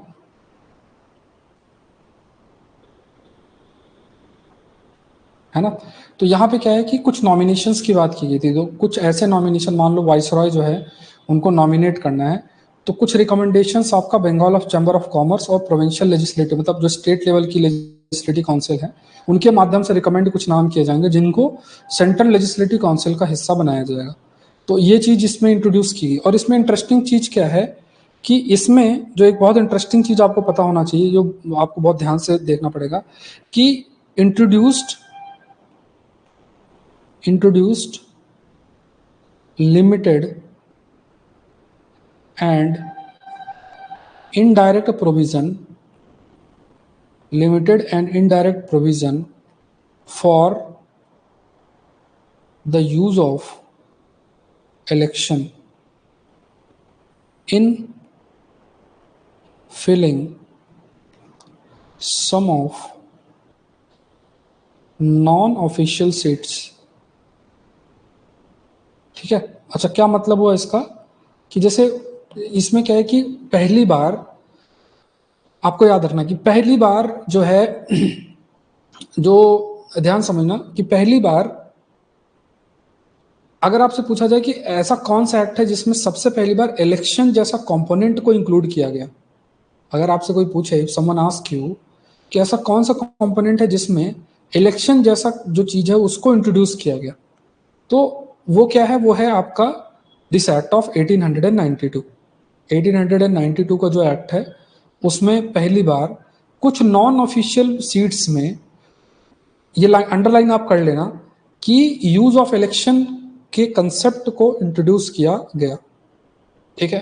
पहली बार जो है, जो आपका कंसेप्ट है, आपका जो कंसेप्ट है यूज ऑफ इलेक्शन का, जो कंसेप्ट है मतलब चुनाव की अगर बात की जाए, वो आपका इंट्रोड्यूस किया गया। ठीक है। लेकिन ये जरूर से याद रखना, इलेक्शन शब्द का इस्तेमाल इसमें नहीं किया गया।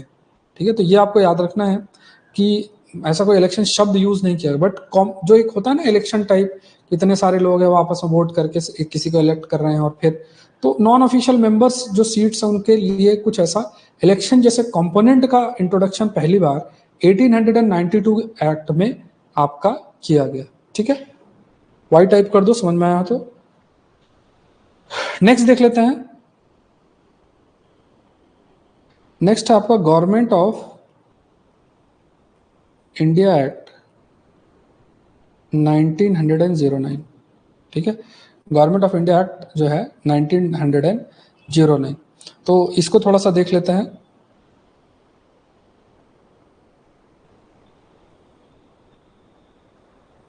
इसमें पहला पॉइंट आपको लिखो दैट, पहली चीज क्या है इसमें, एक पहला पॉइंट आपको याद रखना है, दैट इज जो एग्जीक्यूटिव काउंसिल है, आप पढ़ोगे तो हम लोगों ने इस चीज को डिस्कस किया है। जो एग्जीक्यूटिव काउंसिल है उसमें इसमें for the first time Indians to be associated, ये आपको याद रखना है।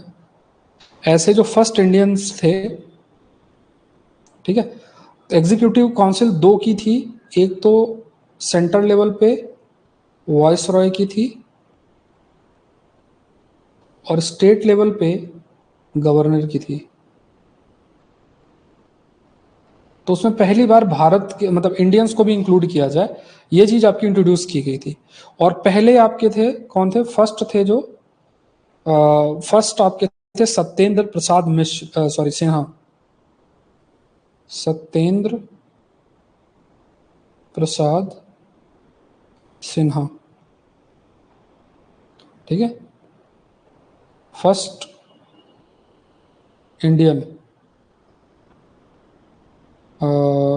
इंडियन टू ज्वाइन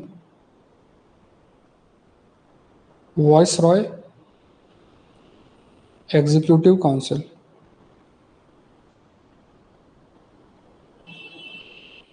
ठीक है, वॉइस रॉय एग्जीक्यूटिव काउंसिल आप याद रखो कि वॉइस रॉय एग्जीक्यूटिव काउंसिल में सबसे पहले जो पर्सन थे जिनको जोड़ा गया वो सत्येंद्र प्रसाद सिन्हा थे।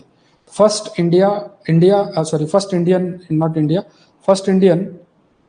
Indian to join viceroy executive council, पहले जो इंडियन थे जिसको इसमें किया गया। ठीक है, यहां तक लिख लो।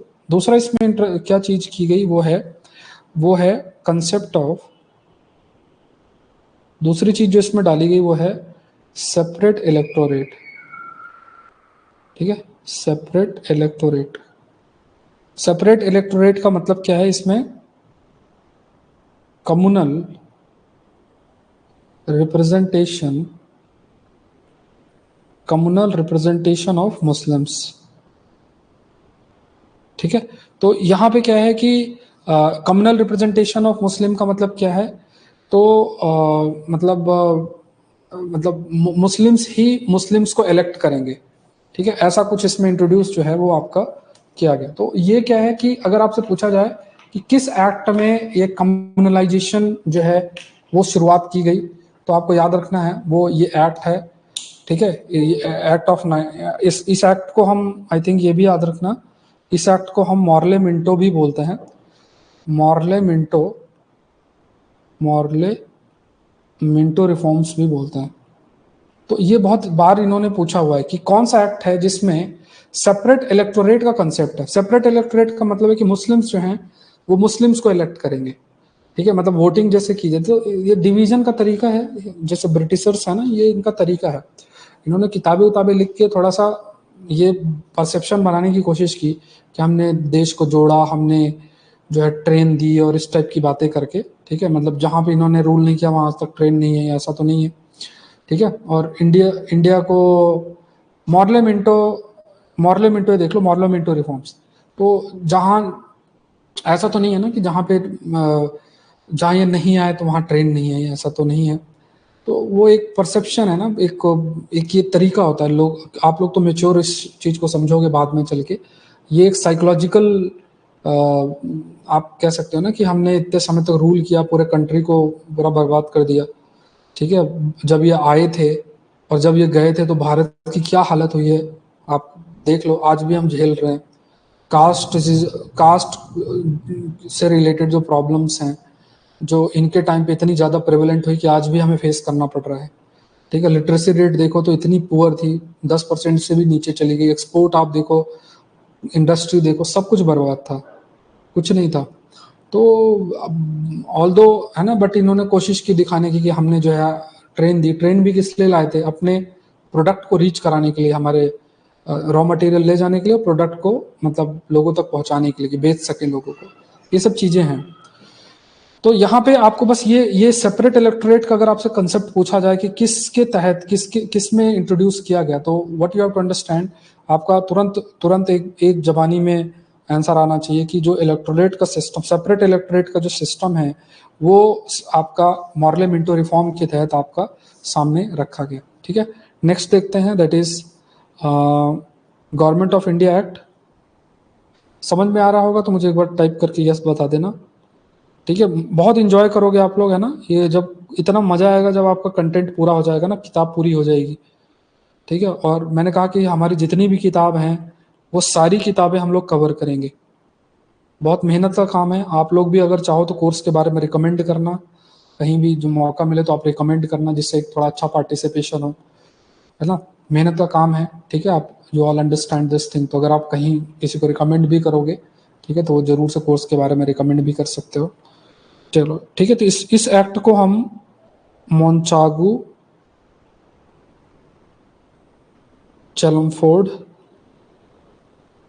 रिफॉर्म भी बोलते हैं, ठीक है। इसको हम ये भी बोलते हैं। अब इसमें क्या है, इसमें एक जो इम्पोर्टेंट कंसेप्ट इंट्रोड्यूस किया गया था, दैट इज, ठीक है, इस पे थोड़ा सा देख लेते हैं। एक इम्पॉर्टेंट कंसेप्ट इसमें जो इंट्रोड्यूस किया गया था वो आपको याद रखना चाहिए, वो है डायरकी। ये डायरकी का कंसेप्ट जो है वो इंट्रोड्यूस किया गया था। एंड ये जो डायरकी का कंसेप्ट है, यहाँ पे क्या किया गया था, इसमें दो तरीके के जो आपके जो प्रोविंशियल सब्जेक्ट्स हैं,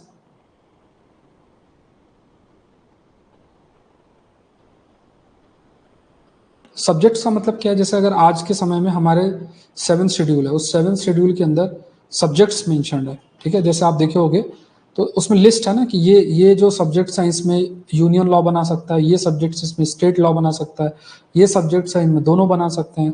तो union list, state list, concurrent list, ऐसे करके अलग अलग लिस्ट हैं आपकी, ठीक है। यूनियन लिस्ट, स्टेट लिस्ट और कॉन्करेंट लिस्ट, तीन अलग अलग तीनों लिस्ट हैं, है ना। तो इसी तरीके से क्या है कि अलग अलग सब्जेक्ट्स थे, प्रोविंशियल मतलब जो स्टेट लेवल पे जो सब्जेक्ट्स थे, इसमें दो पार्ट आप देखो, इसमें दो भागों में बटा गया था। एक आपके ट्रांसफर्ड सब्जेक्ट, ट्रांसफर सब्जेक्ट, ठीक है, और एक आपका जो था रिजर्व्ड सब्जेक्ट था, रिजर्व जो सब्जेक्ट थे। तो यहाँ पे ठीक है, तो यहाँ पे जो ट्रांसफर सब्जेक्ट थे, इसमें क्या होता था, ये administered by governor with aid of ministers, जो वहाँ रेस्पॉन्सिबल होते थे, ठीक है। उसके बाद रिजर्व सीट्स, रिजर्व जो थे, ठीक है, तो यहाँ पे ये जो थे administers as per the discretion of governor, ठीक है।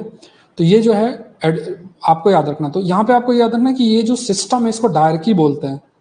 इसमें जो सब्जेक्ट्स थे, एक तो ट्रांसफर सब्जेक्ट्स थे जिसमें गवर्नर जो भी मिनिस्टर मान लो उनके एडवाइस के माध्यम से काम करता था, और एक जो था वो आपका रिजर्व था। रिजर्व मतलब एडमिनिस्ट्रेड एज द जो मतलब वो रिजर्व का मतलब ये डिसीजन गवर्नर है, उसमें कोई मिनिस्टर का सुनना नहीं है। तो मेजर मेजर सब्जेक्ट्स को ये लोग रिजर्व ही करके इन्होंने जो है वो आपका रखा था, ठीक है। दूसरे इंटरेस्टिंग इसमें जो पॉइंट आपको याद रखना है कि first time bicameralism and direct election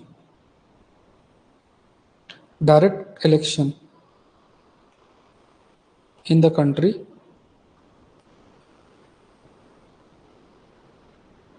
introduced. ठीक है, तो इसमें बायकैमरलिज्म का अगर आप मतलब देखोगे तो इसमें क्या था कि basically if you try to understand ये, तो इसमें क्या था कि जैसे जो ये बायकैमरलिज्म है, इसमें इसके तहत क्या हुआ था कि जो Indian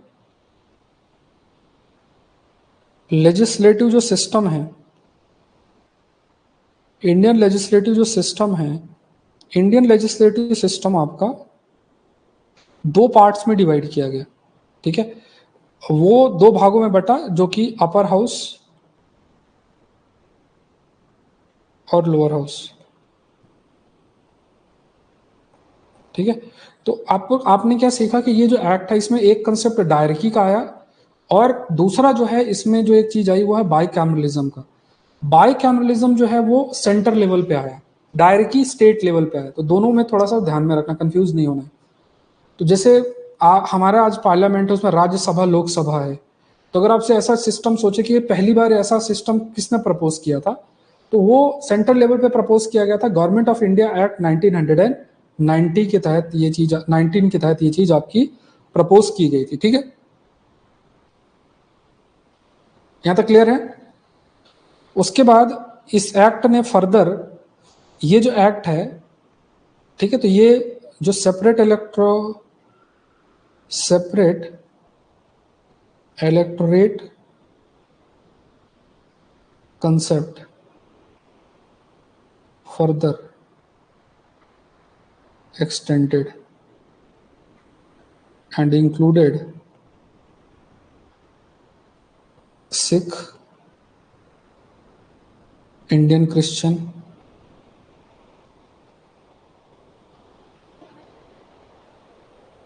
Anglo Indians and Europeans. मतलब आप ये देखो, ये जो पहले सेपरेट इलेक्टोरेट का कंसेप्ट, सेपरेट इलेक्टोरेट का कंसेप्ट किस में है, 1909 में। तो सेपरेट इलेक्टोरेट के कंसेप्ट को इन्होंने फर्दर एक्सटेंड कर दिया, बोला सिख के लिए भी होगा, इंडियन क्रिश्चियंस के लिए भी होगा, एंग्लो इंडियंस के लिए भी होगा, यूरोपियंस के लिए भी होगा। ये सब क्या था, डिवीजन की चीजें थी। इनको था कि सब आपस में बटे रहेंगे तो हम अपना रूल करते रहेंगे। अब वो सिस्टम आज भी आप देखोगे तो पॉलिटिकल पार्टीज के द्वारा आज भी इस्तेमाल किया जाता है। We are divided based on religion, caste, सब चीज़ें आप यू अंडरस्टैंड बेटर। वो सब ब्रिटिशर्स के टाइम पे जो शुरुआत हुई थी, तो वो आज भी देखने को जो है मिल रही है। ठीक है, फिर इसमें ये भी इंट्रोड्यूस किया गया कि जो वोटिंग राइट्स है ना, मतलब जो granted franchise to a limited people on the basis of property, tax और एजुकेशन। मतलब ये देख लो आप, आज हमारे देश में देखो, हमारी डेमोक्रेसी का सबसे स्ट्रॉन्ग पॉइंट ये क्या है, हम क्यों सस्टेन कर रहे हैं, कि किसका इकोनॉमिक क्या बैकग्राउंड है, क्या उसका एजुकेशन का लेवल है, उससे कोई फर्क नहीं पड़ता है, सभी के पास वोटिंग राइट है। बट इन्होंने क्या किया था, इन्होंने किया था कि कौन कितना टैक्स पे कर रहा है, कितना पढ़ा है, किसके कितनी प्रॉपर्टी है, उस बेसिस में उसको वोटिंग राइट दिया था। तो आप सोचो कि ये कितने ज़्यादा, मतलब आप खुद सोचो कि कितनी, क्या मेच्योर माइंड। आज के टाइम पे अगर ऐसा कोई प्रावधान आ जाए तो क्या हम डेमोक्रेसी कहलाने के लायक होंगे? नहीं होंगे। तो आप खुद सोचो कि इन्होंने, ब्रिटिशर्स ने किस टाइप का डिवीजन टेंडेंसी बनाई थी, कि भाई मुस्लिम्स को मुस्लिम इलेक्ट करेंगे, है ना, सिख को सिख करेंगे, इंडियन क्रिश्चियन को इंडियन क्रिश्चियंस करेंगे।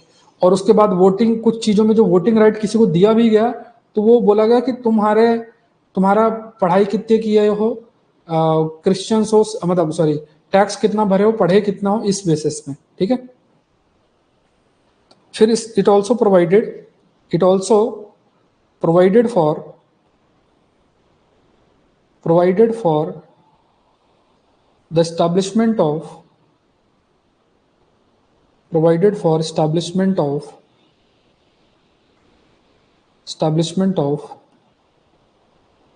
public सर्विस कमीशन, ठीक है, पब्लिक सर्विस कमीशन, और इसके तहत जो central public service commission, central public service commission setup हुआ, वॉज सेटअप इन 1926, ठीक है। तो ये आपसे पूछा जाए कि ठीक है, तो ये आपसे पूछा जाए कि किस में किया गया था, तो वो याद रखना है कि पब्लिक सर्विस कमीशन किसने इंट्रोड्यूस किया गया, तो इसने किया गया provided first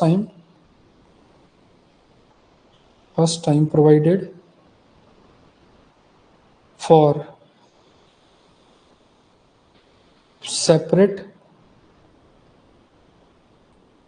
separate provincial budget, ठीक है, सेपरेट प्रोविंशियल बजट के बारे में भी इसमें आपका प्रोवाइड किया गया, ठीक है। It has also provided for separate provincial budget, provincial मतलब स्टेट लेवल के बजट का भी प्रावधान किस सेंटर से अलग होना चाहिए, तो वो पहली बार इसी में आपका किया गया, ठीक है। और वो बजट है फिर वहाँ के लेजिस्लेचर के से ही ऑथराइज किया जाएगा, ये सब चीज़ें जो है की गई। अब इतने पॉइंट्स आपको याद रखना, देखो इससे ज़्यादा याद भी नहीं रहेंगे, तो बहुत ज़्यादा नहीं जाना। फिर इस चैप्टर, अगर आप इस चैप्टर को फर्दर रीड करोगे तो इसमें साइमन कमीशन, कम्युनल अवार्ड ये भी मेंशन्ड है, वो आपको हम लोग हिस्ट्री में डिस्कस करेंगे, ठीक है। हिस्ट्री मतलब हिस्ट्री में साइमन कमीशन क्यों आया था और ये सब चीज़ें है ना, तो वो सब पॉइंट्स हैं। बट अभी हम पॉलिटी के कंटेक्स्ट में जो है हमें सिर्फ इन एक्ट्स हैं, इन एक्ट्स के प्रोविजन प्रावधान के बारे में ही जानकारी और जागरूकता जो है वो होनी चाहिए। यहाँ तक समझ में आया? वाइट टाइप कर दो सभी लोग।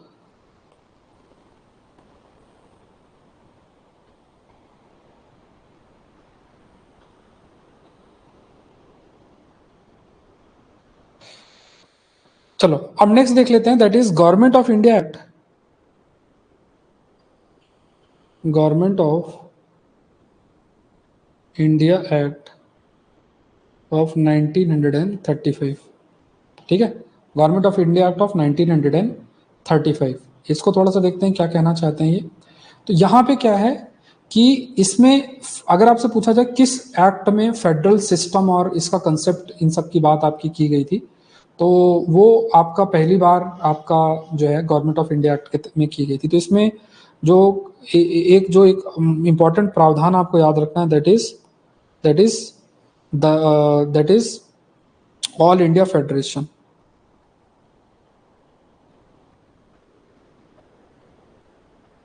ठीक है। अब इसमें कई चीजें की गई, इसमें provinces consisting of provinces and princely state ऐसे स्टेट थे जहां पे राजा महाराजा रूल करते थे, ठीक है। एंड इसमें दूसरी चीजें भी इसमें की गई, इसमें फेडरल सिस्टम जो है, फेडरल फीचर्स इंट्रोड्यूस किए गए, ठीक है। इसमें जैसे मान लो कुछ चीजें डाली गई, आपका फेडरल लिस्ट, प्रोविंशियल लिस्ट, मतलब जैसे आज के टाइम पे हमारे पास है ना कि स्टेट लिस्ट, यूनियन लिस्ट, ऐसे ही आपका फेडरल फीचर्स इस पे इंट्रोड्यूस किए गए। फेडरल है ना, तो फेडरल लिस्ट और प्रोविंशियल लिस्ट, मतलब जैसे मतलब इतना बेसिक तो आपको पता होना चाहिए। जैसे सब्जेक्ट्स मेंशन्ड है ना कि ये स्टेट के सब्जेक्ट है, इसमें स्टेट लॉ बनाएगा, ये केंद्र के सब्जेक्ट है, यूनियन लिस्ट इसमें सेंटर लॉ बनाएगा, ये कॉन्करेंट लिस्ट में इसमें दोनों लॉ बना सकते हैं, ठीक है। और कुछ ऐसे सब्जेक्ट्स होते हैं जिनमें जो तीनों में मेंशन नहीं है, तो उसको बोलते हैं रेसिडेरियो पावर, ठीक है। तो रेसिडेरियो पावर बोला गया। तो यहाँ पे क्या है, आपको ये ध्यान में रखना कि इस एक्ट के तहत ये जो एक्ट है, इसमें जो रेसिडेरियो पावर है, जो रेसिडेरियो पावर है,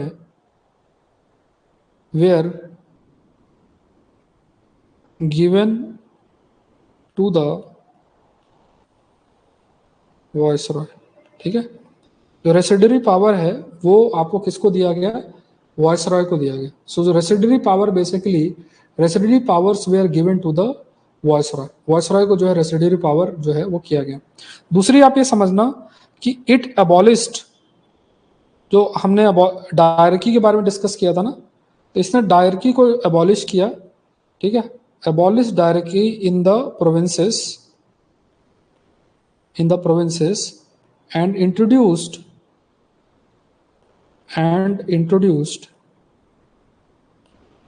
provincial autonomy,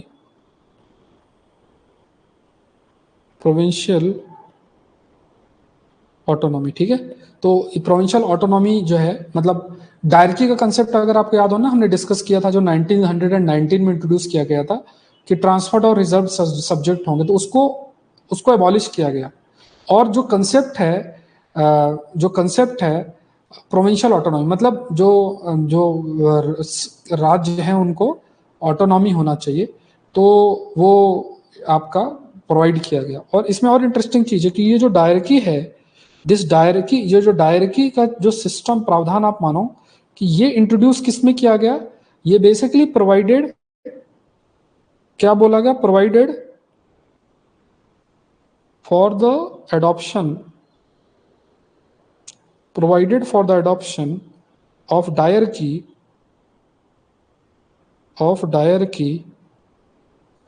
at the center, ठीक है, सेंटर के अंदर। मतलब स्टेट से डायरकी के कंसेप्ट को एबॉलिश करके और उसने सेंटर के अंदर डायरकी के कंसेप्ट को इंट्रोड्यूस करने का काम किसने किया? वो इसमें आपका किया गया, ठीक है। तो डायरकी क्या होती है वो हमने अभी 1919 जो एक्ट है उसमें हमने देखा, ठीक है। दूसरा इसमें ये देखना कि इसमें और भी चीज एक डाली गई, वो है बाइकैमरलिज्म जो है वो आपका इंट्रोड्यूस किया गया। Bicameralism introduced at state level पे बाइकैमरलिज्म के कंसेप्ट को आपका इंट्रोड्यूस किया गया, ठीक है। मतलब जो बाइकैमरलिज्म का कंसेप्ट हमने सेंटर पे इंट्रोड्यूस किया था 1919 के अंदर, 1935 में आपका जो है जो बाइकैमरलिज्म का कंसेप्ट है आपका, जो आप कह सकते हो, वो स्टेट लेवल पे भी फर्दर आपका एड ऑन किया गया, ठीक है। ये आपको याद रखना। फिर सेपरेट इलेक्टोरेट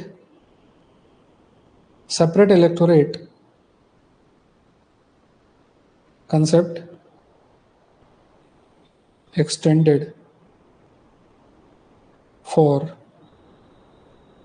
डिप्रेस्ड क्लास, ठीक है। मतलब डिप्रेस्ड, आप ये देखो ना, सबको बांट दिया, सब बंट गए आपस में, इतना बांट दिया सबको कि डिप्रेस्ड क्लास अपने को इलेक्ट करेंगे, इस टाइप से सारी प्रावधान है। तो ये चीज आपकी की गई, ठीक है। ये पॉइंट आपको ध्यान में रखने हैं, ये थोड़े से की पॉइंट्स हैं जो आपको ध्यान में रखना है, ठीक है। तो यहाँ पे देखो मेजरली हमारे पास यही जो 1935 का एक्ट है वहां से आपको करना। अब मैं आपको थोड़ा सा होमवर्क दे रहा हूँ, ठीक है। इस होमवर्क में अपने पॉइंट्स इंक्लूड कर लेना। वो है इंडियन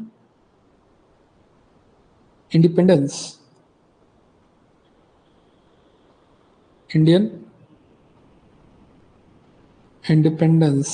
एक्ट 1947, इसको रीड करना। कुछ ही प्रावधान है इसमें, ठीक है, ज्यादा नहीं, 2-3 पॉइंट्स ही हैं। इसको रीड करना, अपने पॉइंट्स को इनको रीड करना है। बाकी सारे जितने एक्ट हैं उनके प्रावधान मैंने आपको बता दिया कि ये प्रावधान है, इनको आपको देखना है, ठीक है। तो आपको क्या करना है, इस जो नोट्स हैं उनको 1-2 बार रीड करना है। 1-2 बार रीड करके पॉइंट्स को अपने मन में बिठाओ, उसके बाद चैप्टर किताब से पढ़ो, ठीक है। इस टाइप से प्रोसीड, आप देखना वो चीजें आपके दिमाग में बहुत अच्छी चली जाएंगी। धीरे धीरे हम लोग नंबर ऑफ चैप्टर्स कवर करेंगे। हमें ज्यादा से ज्यादा 15-16 लेक्चर्स के अंदर हम लोग पूरी किताब कवर कर लेंगे, ठीक है। और थोड़ा सा 16 जून के बाद क्लासेस की फ्रिक्वेंसी हम और बढ़ा देंगे।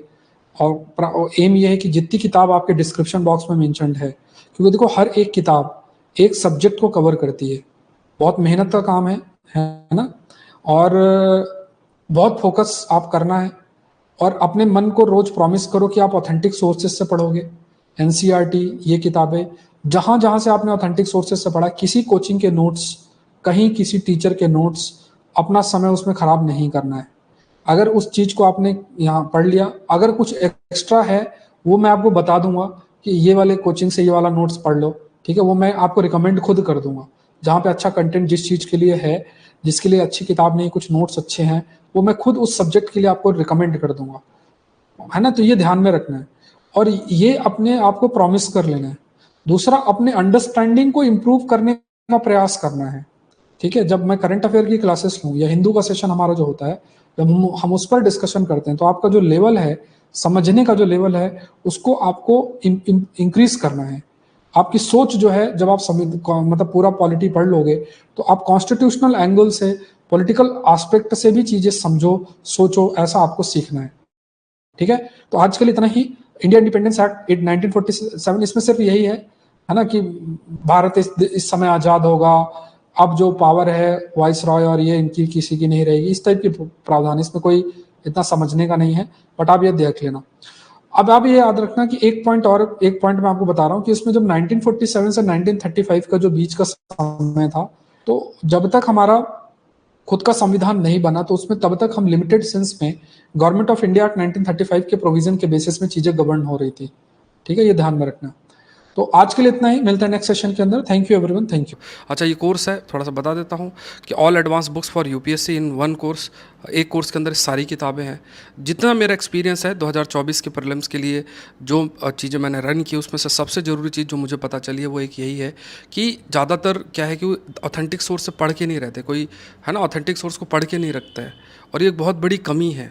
अब इसलिए मैंने ये प्रयास किया। मेरे लिए भी ये चीज़ आसान नहीं है। आप एक टीचर के रूप में सोचोगे तो ये बहुत ज़्यादा एफ़र्ट का काम है, बहुत ज़्यादा एफ़र्ट का काम है, इतनी सारी किताबों को कवर एक एक करके करना। बट ये एक जिम्मेदारी मैंने इसलिए ली है कि अगले साल बच्चा ये ना कहे कि सर मैंने ये तो पढ़ा ही नहीं, मैंने ये किताब पढ़ी ही नहीं है। मुझे चाहिए कि जब मैं बोलूँ कि ये किताब आपने पढ़ ली, तो आपका आंसर होना चाहिए यस, हाँ मैंने ये किताब कवर कर ली है। तो ये चीज़ मैंने एक एक करके मैं आपको कवर कराऊंगा। जिनको करना है वो कर सकते हैं। आपको लगता है कि मैं खुद पढ़ सकता हूँ, तो आप खुद पढ़ सकते हो, लेकिन किताबों को कवर कराना है। मेरे द्वारा प्रयास यही है, हर एक किताब का आपके पास 60, 70, 80 पेज का साइनॉप्सिस बढ़िया तरीके से बन जाए। जैसे मैं आपको इस तरीके से साइनॉप्सिस बनवा रहा हूँ, क्लास नोट से ही है, तो इस टाइप से मैं आपको साइनॉप्सिस पूरा, जैसे अभी एम लक्ष्मीकांत मैं आपको कवर करा रहा हूँ, तो बढ़िया तरीके से साइनॉप्सिस बनवा दूंगा, और आपका फिर रिवीजन अच्छे से हो जाएगा। और इन किताबों को कवर करोगे तो हर एक किताब एक सब्जेक्ट को कवर करती है, प्रीलिम्स और मेंस के।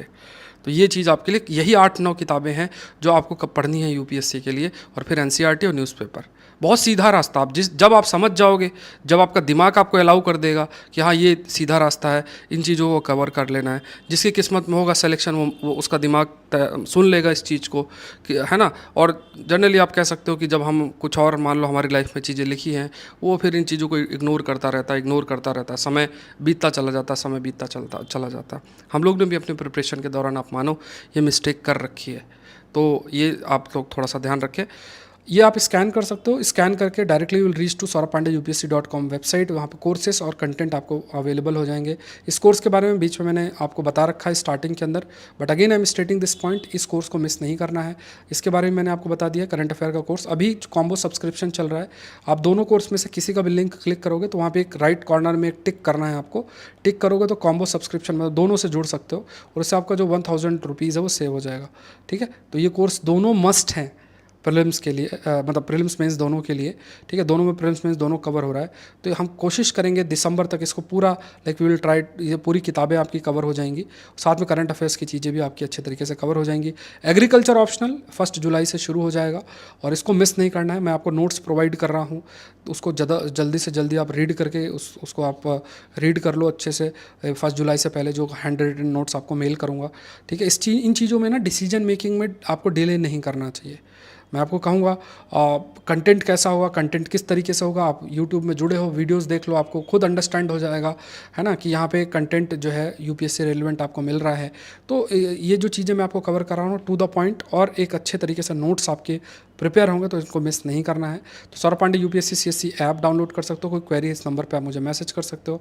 अभी जल्द से जल्द आपके कुछ कोर्सेस आएंगे, जैसे प्रीलिम्स के लिए टेस्ट सीरीज, ऐसे का एक कोर्स आएगा, एनसीईआरटी भी मैं आपको कवर करूँगा, मैपिंग का एक कोर्स आएगा, जीएस 1 2 3 4 का कोर्स आएगा और मेंस मेंटरशिप भी मैं आपका स्टार्ट करूँगा। ठीक है, Saurabh Pandey CSC app download करना या फिर ये नंबर आपको याद रखना है। इस ऐप को जरूर से डाउनलोड कर लेना, गूगल प्ले स्टोर से अभी तक नहीं किया, वहाँ से भी आप ज्वाइन कर सकते हो। क्वेश्चन देख लो, changes in Indian ocean region will impact human centric civilisational context specially in south Asia. ठीक है, तो ये बहुत सोच के लिखना पड़ेगा। 15 नंबर पे आपको लिखना है। Saurabh Pandey UPSC Telegram channel पे अपने आंसर को लिखें, सोचो और लिखो। आज लिखना शुरू करोगे, इंप्रूवमेंट होगा। आज आपने एक पेज लिखा, आप देखोगे कल आपका इंप्रूवमेंट 0.1% हो गया। तो छोटा धीरे धीरे, जैसे है ना, समुद्र बूंद बूंद से घड़ा भरता है, बूंद बूंद से समुद्र भरता है, जो भी आप बोलो, तो है ना, तो पेज पेज से जो है आंसर राइटिंग होती है। तो एक एक लिखोगे, इम्प्रूवमेंट होगा। तो ये है, कोई आपको गलती बता दे, कोई आपका ये कर दे वो कर दे, उससे नहीं। आप आंसर लिखते हैं, लोग देख लो, मैं 2-3 आंसर वीक में जो है डिस्कस भी आपसे करता हूँ, तो आपको आइडिया लग जाएगा कि ठीक है मैं सही लिख रहा हूँ कि नहीं। जब भी लिखो, टू द पॉइंट, जो पूछा है वो लिखना है, जो शब्द है उसको क्रॉस नहीं करना है, वो ध्यान में रखना है।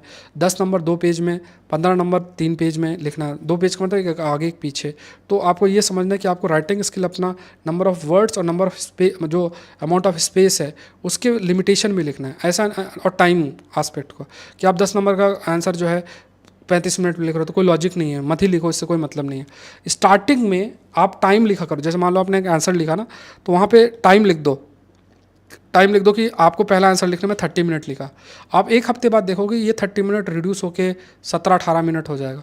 फिर धीरे धीरे जब अगर आप 1-1.5 महीना लिखोगे तो वही टाइम रिड्यूस होकर 8 से 9 मिनट हो जाएगा। देखो, टाइम लगता क्या है कि आप सोचते हो और उसी स्पीड से लिखना है। तो आपका कई बार सोच तो बहुत तेज़ होती है, लिखना उससे स्लो होता है, तो टाइम ज़्यादा लगता है। अब वो दोनों को सिंक्रोनाइज करना है आपको, उसके लिए लिखना पड़ेगा कि आप तेज़ी से सोच भी रहे हो और वैसे ही लिख भी रहे हो। और ये खाली इन्फॉर्मेशन से नहीं होगा, मैं फिर आपको कह रहा हूँ, ये सिर्फ लिखने से होगा और इसका कोई दूसरा रास्ता नहीं है। ठीक है, 1 घंटे 7 मिनट से मैं आपके सामने बोल रहा हूँ। आई होप आप लोग सेशन लाइक ज़रूर से करोगे, शेयर ज़रूर से कर दो। ठीक है, जहाँ भी मौका मिले शेयर करो, चैनल को सब्सक्राइब करो, ये सब कर सकते हो। जो क्वेश्चन पूछा जाता है उसका आप आंसर ज़रूर से दे। तो आप बाकी आप कमेंट कर सकते हैं, जहाँ भी आप पढ़ते होंगे, है ना, तो चैनल के बारे में शेयर करो, ऐप के बारे में शेयर करो। इतनी आप कंट्रीब्यूशन जो है ज़रूर से कर सकते हैं। मिलते हैं नेक्स्ट सेशन में। Thank you everyone, thank you.